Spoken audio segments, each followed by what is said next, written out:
So here we have David walking into this camp of hundreds of men under a cloud of fear and oppression, and Goliath shouting threats on a regular basis, and a paradigm ruled that camp. But David walked in with a different spirit, a different heart, and a different attitude, and that's what overcame the Goliath in the long run. Sounds kind of familiar, doesn't it?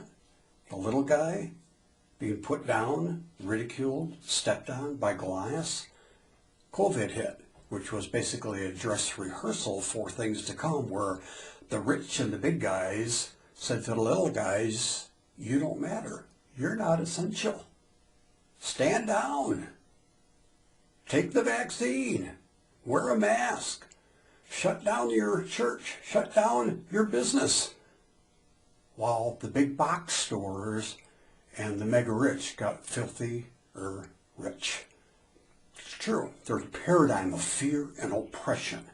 A David spirit is one that walks in with a different spirit. And many things he did to accomplish the defeat of the Goliath, some of which we already talked about, but got a lot more to discuss, is he had a different end in mind. He thought differently. He realized that he could defeat the Goliath. The rest of them didn't. They were terrified. They were afraid. They were just living in that routine of oppression. Not David. He found out what was going on, what the reward was, and then he declared a different outcome for himself. See, it's so important, our speech, that we speak the truth in love. When we look back at the last 3 years, there was oppression, there was fear, and the Goliaths of the land ruled, and actually they did pretty good, and we, the little guy, didn't do so hot, did we? Well, let's not do that again. Let's be prepared this next time. Let's declare a different outcome. Let's say, you know what, I'm going to be a David, be in a band of brothers and sisters like a David, and speak against the Goliaths of the land. That's what David did. He told the king. The king said, what makes you think you can beat Goliath? David said, the Lord who rescued me from the paw of the lion and the paw of the bear will rescue me from the hand of this Philistine. He saw himself being free, not being oppressed.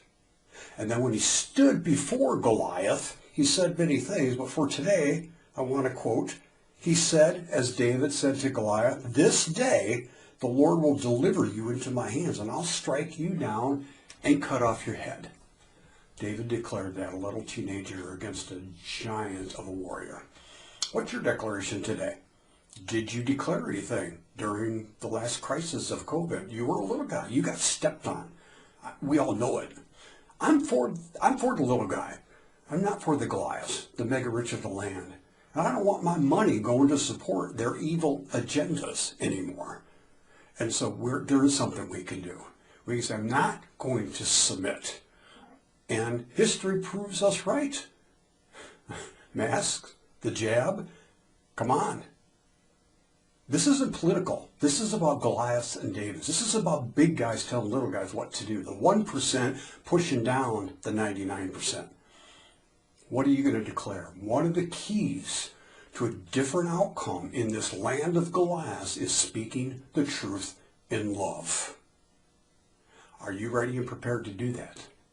I hope so, because there's a band of brothers with us that are going to do it. Those that love the traditional values of America. Even if you're not a Christian, even if you don't like me reading out the Bible, you can't look at the past few years and not see it unless you want to be deceived and blind and go along with the Goliaths of the land and live in their paradigm of fear and oppression.